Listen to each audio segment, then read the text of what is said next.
لیلۃ القدر برکت والی رات، فضیلت والی رات، جس کو نصیب ہو جائے اس کے تو وارے نیارے ہو جائیں، جو اس رات کو زندہ کر لے، اس کے لیے اللہ تعالیٰ کی کتنی بڑی رحمت، کتنی بڑی عطا ہے۔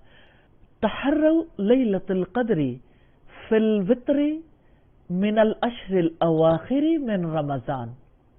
لیلۃ القدر کو رمضان کے آخری عشرے کی طاق راتوں میں تلاش کرو، یعنی 21ویں، 23ویں، 25ویں، 27ویں اور 29ویں راتوں میں لیلۃ القدر کو تلاش کرنا چاہیے۔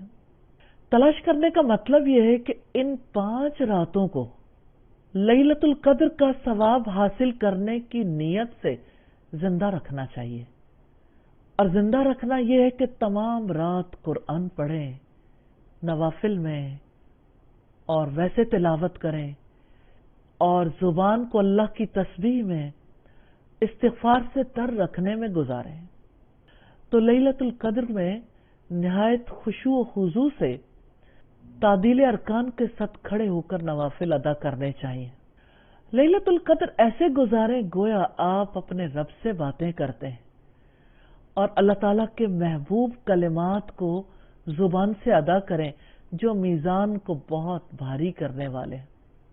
سبحان اللہ و بحمدہ سبحان اللہ العظیم، اور دعائے عائشہ، یعنی جو دعا سیدہ عائشہ کو سکھائی گئی اس دعا سے نفع حاصل کریں، اور نبی صلی اللہ علیہ وسلم پر درود بھیجیں۔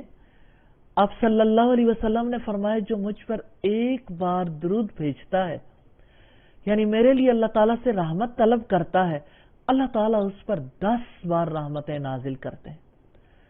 تو اس طرح آخری عشرے کی طاق راتوں کو زندہ کریں گے اور دنیا کی سب سے بڑی دولت حاصل کریں گے، سب سے بڑا خزانہ حاصل کریں گے۔ اللہ تعالی ہمیں اس کی توفیق عطا فرمائے۔ یقیناً اللہ تعالی نصیب والوں کو یہ رات نصیب کرتا ہے۔ اللہ تعالی سے دعا ہے کہ ہمیں یہ رات نصیب فرما دے۔